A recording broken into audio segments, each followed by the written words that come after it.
हाय दोस्तों, science knowledge by BK में आपका स्वागत है। आज हम लोग बात करेंगे चंद्रमा मिशन के बारे में। तो आइए देर न करते हुए चंद्रमा मिशन के बारे में जानकारी प्राप्त करते हैं। भारत का पहला मिशन चंद्रयान-1 है। चंद्रमा मिशन में भारत का सबसे पहला मिशन जो था वो चंद्रयान-1 था और ये लॉन्च किया गया था 22 अक्टूबर 2008 को। और किस रॉकेट के जरिए लॉन्च किया गया था तो बता दें, PSLV XL C11 PSLV और XL C11 रॉकेट जो था ये चंद्रयान-1 को लेके गया था। तो बता दें PSLV XL C11 था और कहाँ से भेजा गया था तो सतीश धवन अंतरिक्ष केंद्र यानी श्रीहरिकोटा से भेजा गया था। कहाँ से भेजा गया था तो सतीश धवन अंतरिक्ष केंद्र श्रीहरिकोटा से भेजा गया था। और इसकी बता दें चंद्रयान-1 का जो सबसे प्रमुख सफलता हासिल किया है वो है पानी की मौजूदगी का पता लगाना। चंद्रमा पर पानी की मौजूदगी का पता लगाना सबसे पहले भारत ने किया था और चंद्रयान-1 मिशन के तहत किया गया था। अब आते हैं चंद्रयान-2 के बारे में। चंद्रयान-2 जो लॉन्च किया गया था वो 22 जुलाई 2019 को लॉन्च किया गया था और ये भी श्रीहरिकोटा से ही लॉन्च किया गया था। चंद्रयान-2 में जो शामिल थे वो आपका ऑर्बिटर, लैंडर और विक्रम रोवर शामिल थे। चंद्रयान-2 का जो भार था वो 3850 किलोग्राम था और था GSLV Mark 3M1 के द्वारा छोड़ा गया था। ऑर्बिटर बता दें, इसमें जो चंद्रयान-2 है, चंद्रयान-2 में 3 हिस्से गए थे वहाँ पर चंद्रमा पर। पहला था ऑर्बिटर और दूसरा है लैंडर और तीसरा है रोवर। अब बता दें जो आपका ऑर्बिटर है वो चंद्रमा की कक्षा में चक्कर लगा रहा है। ऑर्बिटर चंद्रमा की कक्षा में चक्कर लगा रहा है और लैंडर चंद्रमा की सतह पर उतरा जो क्रैश कर गया था। रोवर उसी के अंदर था, रोबोट उसी के अंदर था और उसी के तहत आपको बता दें कि चंद्रयान-3 लॉन्च हुआ है। उसी के तहत चंद्रयान-3 लॉन्च हुआ है। चंद्रयान-3 जो लॉन्च हुआ है वो 14 जुलाई 2023 को और कहाँ से लॉन्च हुआ है तो श्रीहरिकोटा सतीश धवन अंतरिक्ष केंद्र से लॉन्च हुआ है।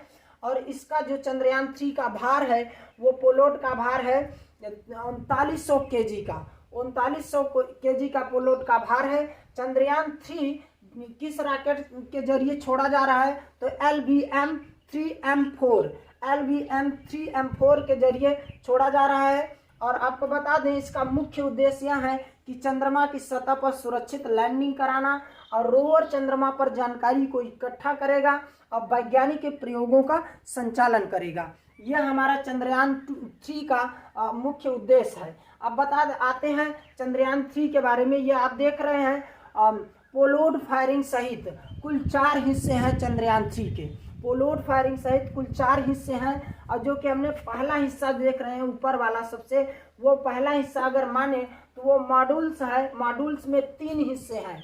आपको बता दें पहला है प्रपल्सन, यानी इसकी वजह से स्पेसशिप चांद के ऑर्बिट में जाएगा और इसका वजन बता दें तो 2148 किलोग्राम है। और दूसरा इसी के अंदर है लैंडर। लैंडर का नाम पुराना नाम है विक्रम। यह चांद तक रोवर को लेकर जाएगा और रोवर समेत इसका वजन अगर आपको बताएं तो 1752 kg का है। मॉड्यूल्स का तीसरा हिस्सा रोवर है और रोवर प्रज्ञान इसका दूसरा नाम है। लैंडर रोवर से निकलकर चंद्रमा की सतह पर जानकारी को इकट्ठा करेगा और ये 6 पहियों का एक रोबोट है।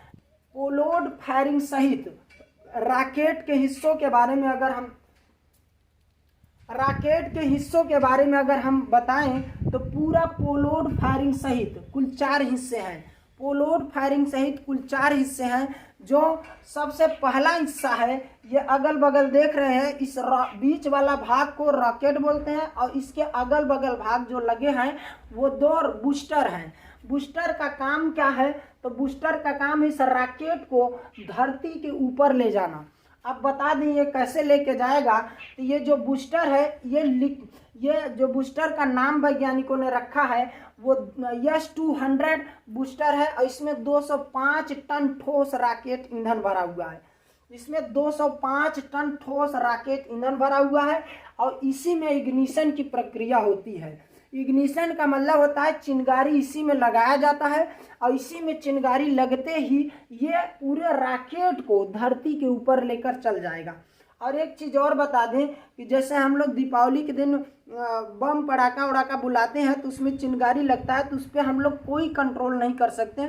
उसी तरह इसमें चिंगारी लगने से, इग्निशन होने से इसको कोई कंट्रोल नहीं कर सकता, ये पूरे रॉकेट को लेकर ऊपर उड़ जाएगा। तो ये ध्यान रखिए। दोनों रॉकेटों के बीच में आप देख रहे हैं ये दूसरा हिस्सा, उस दूसरे हिस्से का नाम है लिक्विड स्टेज इंजन। इसमें 115 टन रॉकेट ईंधन भरा हुआ है। इसमें 115 टन रॉकेट ईंधन भरा हुआ है। और बता दें कि करीब जब 41 किलोमीटर यह रॉकेट हवा में उड़ गया होगा तो ये बूस्टर जो लगे हैं, इस बूस्टर का ईंधन खत्म हुआ होगा, तब ये रॉकेट में इग्निशन की प्रक्रिया हो जाएगी, तब ये रॉकेट में इग्निशन की प्रक्रिया हो जाएगी। अब इसके थर्ड हिस्से पर आते हैं। थर्ड हिस्सा जो है आपका high thrust cryogenic upper stage engine है, जिसमें बता दें कि इसमें 28 टन LOX यानी लिक्विड ऑक्सीजन भरा है और लिक्विड हाइड्रोजन भरा है। अब बता दें अभी तक 6 देश ही क्रायोजेनिक इंजन का निर्माण कर पाए हैं। 6 देश ही क्रायोजेनिक इंजन का निर्माण कर पाए हैं। और इसकी सबसे खास बात यह है कि ये जो क्रायोजेनिक इंजन है आपका बेहद कम तापमान पर रॉकेट ईंधन का इस्तेमाल करता है, बेहद कम तापमान पर रॉकेट ईंधन का इस्तेमाल करता है। और इस क्रायोजेनिक इंजन और यह जो आपका बूस्टर है और लिक्विड स्टेज इंजन, इन तीनों इंजनों का काम है पूरे रॉकेट को ऊपर तक ले जाना, पूरे रॉकेट को ऊपर तक ले जाना। यह है बच्चों हम लोग चंद्रयान 3 के बारे में इतना जानकारी। बहुत